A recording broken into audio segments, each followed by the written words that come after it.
Hello students, mental mathematics में आपका स्वागत है। तो आज का ये टारगेट है कि बिहार बोर्ड 12th का मैथमेटिक्स 2026 के लिए जो भी इम्पोर्टेंट सब क्वेश्चन होगा तो वो हम सब सोल्व करेंगे और उसका कॉन्सेप्ट भी सीखेंगे। तो इसी तरह से चलिए स्टार्ट करते हैं। तो हमारे पास जो क्वेश्चन है ऑब्जेक्टिव टाइप्स का, जे डॉट के क्या होगा। तो नॉर्मली ये याद रखिए, डॉट में I dot I I cube dot I, इसका वैल्यू क्या क्या हो जाता है, 1। ठीक है। और जैसे ही इसका डिफरेंट हो जाएगा आई डॉट जे, अगर निकालेंगे तो इसका वैल्यू क्या हो जाएगा, 0। तो फाइनली आंसर इसका क्या लिखेंगे, 0। ऐसे नॉर्मली अगर इसका फॉर्मूला पढ़ जाए तो क्या होता है, ए डॉट बी का फॉर्मूला अप्लाई कर सकते हैं स्केलर डॉट प्रोडक्ट से। तो क्या हो जाएगा, ए का मैग्नीट्यूड बी का मैग्नीट्यूड इंटू क्या हो जाएगा, कॉस थीटा। ये अप्लाई करेंगे कॉस थीटा, इसमें लगा सकते हैं आप। तो क्या है, आई डॉट जे, तो यहां क्या बनेगा, आई का मैग्नीट्यूड लगाएंगे फिर जे का मैग्नीट्यूड लगाएंगे कॉस थीटा। तो आई और जे के बीच में कितना डिग्री का कोण बनता है, एंगल, एंगल कितना होता है। तो इसमें क्या यूज करेंगे, 90 डिग्री। आई और जे, आई और जे के बीच जो एंगल बनेगा कितना डिग्री का बनेगा, 90 डिग्री। तो आई और जे यूनिट वेक्टर है, यूनिट वेक्टर का मैग्नीट्यूड क्या होता है, 1। और यूनिट वेक्टर का मैग्नीट्यूड क्या होगा, 1, और cos 90 डिग्री का वैल्यू क्या हो जाएगा, 0। तो 1 इंटू 1 इंटू 0, 0 क्या हो जाएगा, फाइनली 0। इसलिए हम इसको क्या करेंगे, आंसर 0। ओके, चलिए नेक्स्ट सवाल।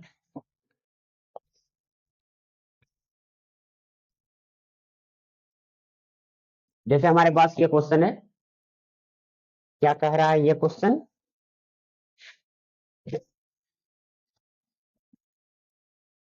जैसे आई डॉट आई सिंपल, कोई डिफरेंस नहीं। आई डॉट जे रहेगा तो उसका आंसर 0, आई डॉट जे के रहेगा तो उसका आंसर क्या लिखेंगे, 0। आई डॉट आई रहेगा तो उसका आंसर क्या हो जाएगा, सिंपल 1। सेम सेम के लिए डॉट में 1 यूज कर देना, डिफरेंट के लिए 0 अप्लाई कर देना। ठीक है, ये आंसर। और इसको कैसे बनाएंगे, बस सिमिलर, अभी स्केलर डॉट प्रोडक्ट का फॉर्मूला यूज करेंगे।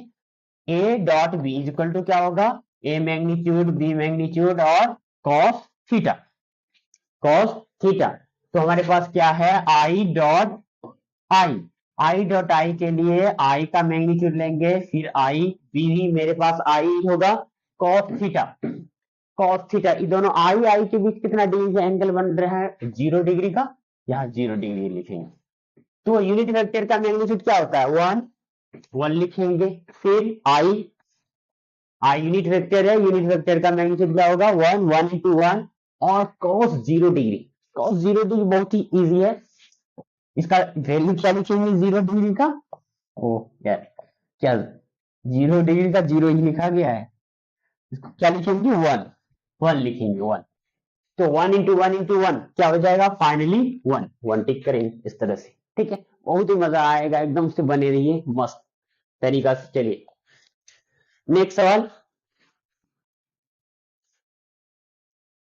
अच्छा, क्रॉस क्रॉस क्रॉस, क्रॉस क्या है, आई क्रॉस आई, आई क्रॉस आई को क्या लिखेंगे, तो इसके लिए हम आई क्रॉस आई, तो same same same same dot product में हो जाएगा 1, और क्रॉस प्रोडक्ट में सेम सेम क्या हो जाएगा, क्रॉस प्रोडक्ट में सेम सेम क्या हो जाएगा, 0। आंसर क्या लिखेंगे, 0, इस तरह से 0 हो जाएगा। ओके, सेम सेम क्या हो जाएगा, आई क्रॉस आई, आई क्रॉस आई क्रॉस प्रोडक्ट में 0 हो जाएगा, और डॉट रहेगा तो उसका आंसर क्या लिखेंगे, 1।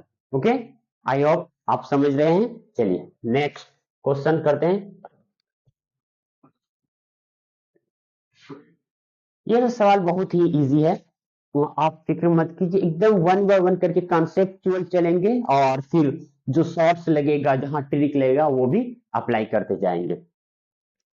तो हमारे पास ये सवाल क्या दिया हुआ है, एक्स स्क्वायर फंक्शन, उसका डिफरेंस एफ डैश एक्स का क्या मतलब होता है, एफ डैश पूछे या वाई, एफ एक्स को सिंपली वो लिख दे क्या, y, y equal to f x, तो वाई डैश निकालना या एफ डैश रखना, सिंपल समझना है, इसका डिफरेंशिएट करना।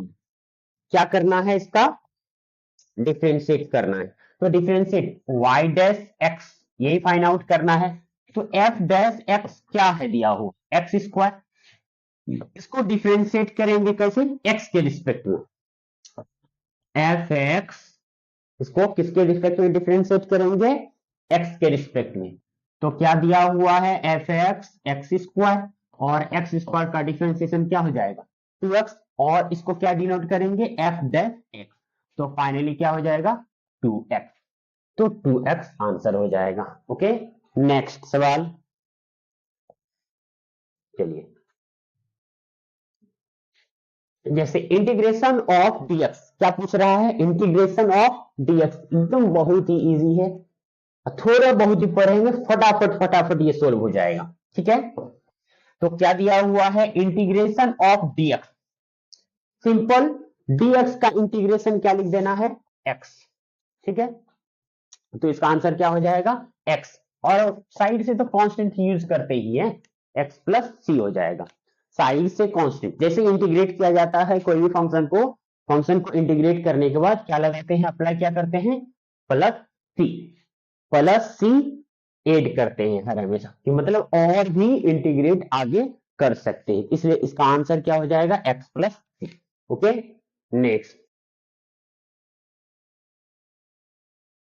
जीरो, जीरो का इंटीग्रेशन फाइनली जीरो ही लिखेंगे। जीरो का इंटीग्रेशन क्या लिखेंगे, जीरो ही तो होगा, और जीरो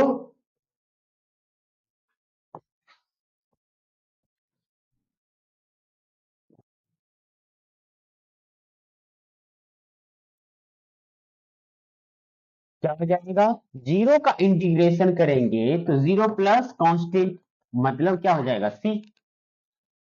इस तरह से आप क्या लिख सकते हैं, सी, तो सी हो जाएगा आंसर। ओके,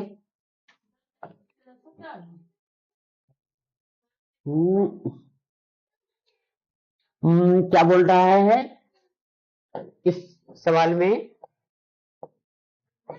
कि अगर आपके पास x ग्रेटर देन जीरो है और मोड x का क्या वैल्यू होगा, तो डेफिनेशन मॉडुलस फंक्शन है, जनरली मॉडुलस फंक्शन का डेफिनेशन आपको पता होना चाहिए एक्चुअल में, तभी आप इसके मार्क्स उठा पाएंगे। जैसे क्या होता है, मॉडुलस फंक्शन को डिफाइन क्या किया गया है, मोड x को कैसे डिफाइन करते हैं, ये बोलता है कि अगर ये मोड x पॉजिटिव होगा, यानी इसके अंदर जो भी आपका वेरिएबल है वो पॉजिटिव तभी हो सकता है, पॉजिटिव तभी होगा जब x जो क्या हो जाएगा, जीरो से बड़ा।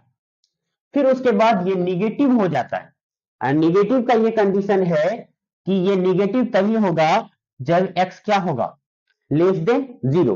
और फाइनली ये जीरो हो जाएगा, ये तब जीरो होगा जब x का वैल्यू क्या हो जाए, जीरो के इक्वल हो जाए। तो हमारे पास क्या कंडीशन दिया हुआ है, x greater than zero, x greater than mod x is equal to 1।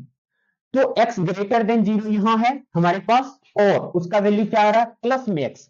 तो हमारे पास कहां पर ऑप्शन में प्लस x मिलेगा, उस जगह टिक करेंगे, तो ये आंसर हो गया फाइनली। ओके, इस तरह से सोल्व करेंगे, एक डेफिनेशन आपको पता रहेगा तो इसका आंसर एकदम चुटकियों में दे देंगे। ठीक है, नेक्स्ट सवाल। देखिए यहां जस्ट से सेम सवाल है, ये क्या है कि x अगर निगेटिव हो जाए, x लेस देन जीरो हो जाए, x लेस देन अगर जीरो हो जाएगा तो उसका क्या होगा आंसर, अभी जस्ट बताया, x less than zero, less than के लिए क्या हो जाएगा, निगेटिव।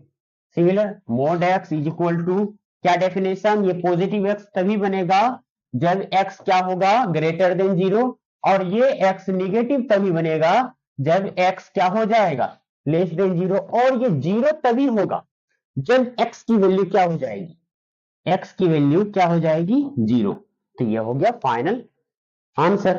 तो क्या कह रहा है, ये तीनों में से कहां मैच कर रहा है, तो x less than zero, mod x is equal to minus x, यहां टिक करेंगे, इस तरह से सोल्व करेंगे। बस खेल यह है डेफिनेशन का, एक्यूरेट डेफिनेशन पता है मॉडुलस फंक्शन का, ये ऑब्जेक्टिव कुछ नहीं है। ठीक, नेक्स्ट सवाल।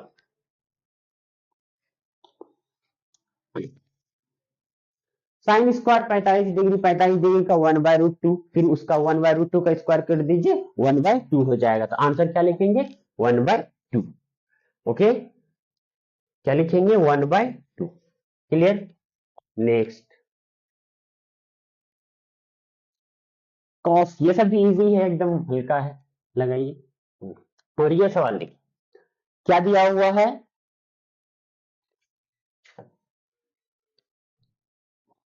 ये सवाल बहुत ही इजी है, आप देखिए इसको थोड़ा सा कंसेप्चुअल भी समझेंगे, इसको कंसेप्चुअल भी समझेंगे, सॉल्यूशन देखिए क्या है ये। ए मेरे पास मैट्रिक्स है 2 0 0 2। आप ऐसा काम कीजिए, 2 कॉमन भी ले सकते हैं इसमें मैट्रिक्स में। तो 2 कॉमन लेंगे तो ये 2 जो है मैट्रिक्स में सारे से आएगा। देखिए यहां से भी 2, यहां से, यहां से, मतलब सारे एलिमेंट से 2 कॉमन ले सकते हैं। तो ये क्या बन जाएगा? 1 0 0 1। 1 0 0 1 क्या है? एक यूनिट मैट्रिक्स है। यूनिट मैट्रिक्स, यूनिट मैट्रिक्स को आई से दिखाते हैं, 2 इंटू आई। तो यूनिट मैट्रिक्स जनरली किसी चीज से हम डिनोट कर सकते हैं। देखिए इसको हम आई ना लिख करके आई, आई ना लिख करके ए डैश दे देते हैं, ए डैश। ओके, अब हमारे पास क्या है?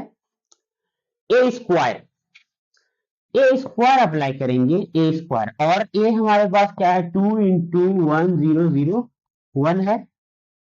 अगर इसका स्क्वायर करेंगे 2 का स्क्वायर हो जाएगा 4, और यूनिट मैट्रिक्स का जब स्क्वायर करेंगे तो मैट्रिक्स ही आता है। यूनिट मैट्रिक्स का स्क्वायर करें, यूनिट मैट्रिक्स ही आएगा, तो 4a डैश हो जाएगा। तो जो भी आप मैट्रिक्स अप्लाई किए हैं वो क्या हो जाएगा? यूनिट मैट्रिक्स का स्क्वायर कीजिए या कुछ भी कीजिए, तो यहां पर क्या नजर आ रहा है? 4a, 4a आंसर हो जाएगा। ठीक है, यूनिट मैट्रिक्स का जब आप स्क्वायर करें या कुछ भी कीजिए उस पर कोई फर्क नहीं करने वाला है। ठीक है, तो यहां पर किसका स्क्वायर होगा? 4 कर देना है, और यूनिट मैट्रिक्स का स्क्वायर यूनिट ही मैट्रिक्स मिलेगा, कोई दूसरा मैट्रिक्स आएगा ही, इसलिए आंसर क्या हो जाएगा? 4a। ओके, नेक्स्ट सवाल। हाँ, ये क्या हो जाएगा? I dot I plus J dot J के डॉट के, इस तरह से।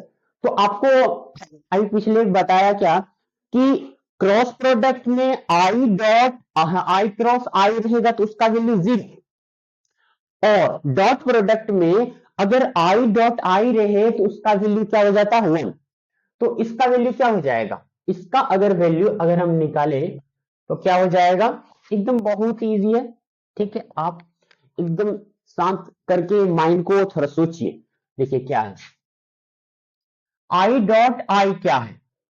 आई डॉट सिमिलर है, यूनिट मैट्रिक्स है, इसका भी 1 हो जाएगा, इसका भी 1 हो जाएगा, इसका भी 1। फाइनली देखिए कितना इजी है ये। फाइनली इसको क्या लिख सकते हैं? 3। तो आंसर क्या हो जाएगा? 3। एकदम बहुत इजी है, कंसेप्ट अगर पीछे पड़े हुए हैं तो मजा भी आएगा ये ऑब्जेक्टिव को सॉल्व करने में। ठीक है, नेक्स्ट।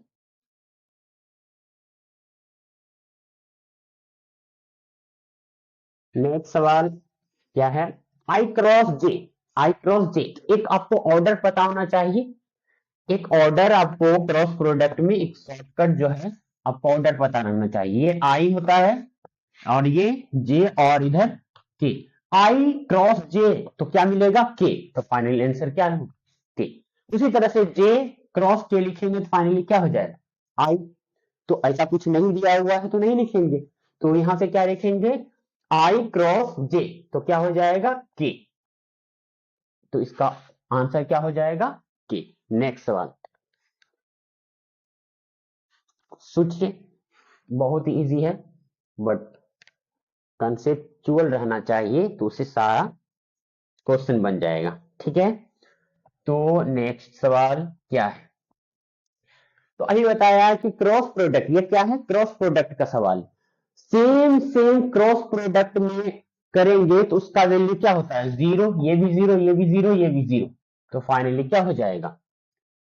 ये तो कुछ डिफरेंट हो गया। ये 0 आई क्रॉस जे है, इसका क्या हो जाएगा? के।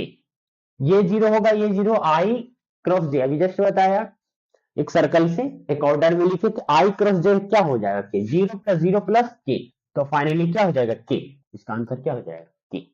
अगर जे के क्रॉस के रहता तो ये 0 0 0 0, तो क्या लिखते 0। ठीक, नेक्स्ट सवाल।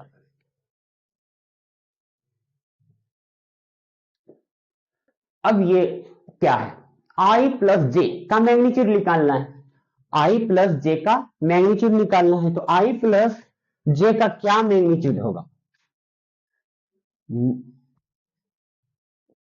आई प्लस जे का क्या मैग्नीट्यूड, आई प्लस जे का क्या मैग्नीट्यूड होगा।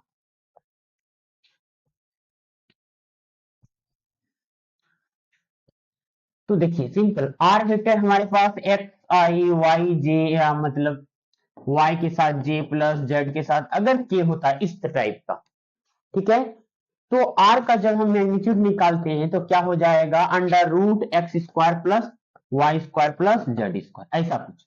तो हमारे पास यहाँ पर क्या है, मोड 0 मतलब 1 आई है, इस जगह हम क्या लिख सकते हैं इसको 1 आई। देखिए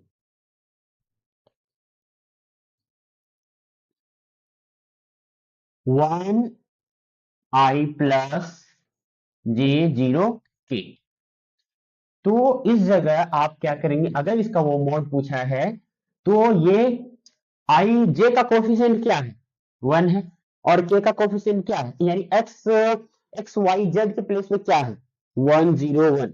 तो इस जगह हम क्या लिखेंगे 1 का स्क्वायर प्लस 1 का स्क्वायर और 0 का स्क्वायर, क्या हो जाएगा 1 प्लस 1 प्लस 0। तो फाइनली क्या हो जाएगा अंडर रूट 2।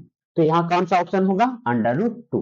तो ये आपका क्या हो जाएगा, ये फॉर्मूला की तरह काम करेगा, ये फॉर्मूला की तरह काम करेगा। अगर मेरे पास आर नाम का वेक्टर आई एक्स आई के प्लस वाई जे के प्लस जेड के होगा, तो आर का मैग्नीट्यूड निकालेंगे तो under root x square plus y square plus z square हो जाएगा इस तरह से। ठीक है, ये अप्लाई करेंगे। ठीक है, नेक्स्ट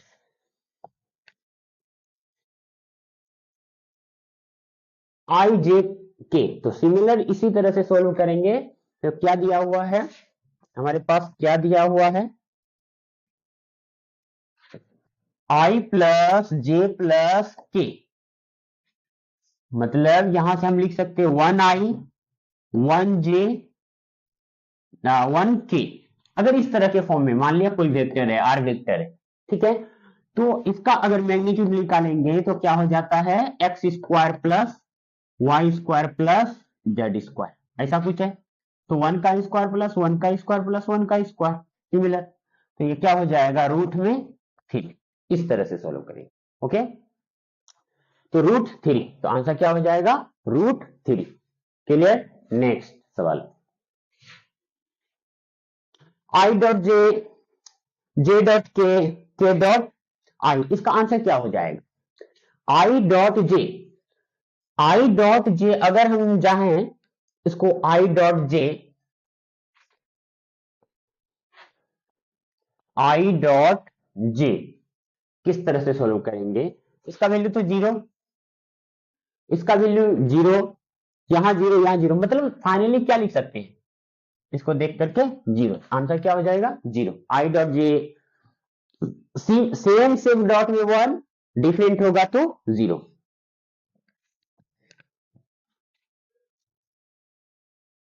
अब ये इसको किस तरह से सोल्व करेंगे, इसके लिए आपको क्या करना है, A vector dot A cross B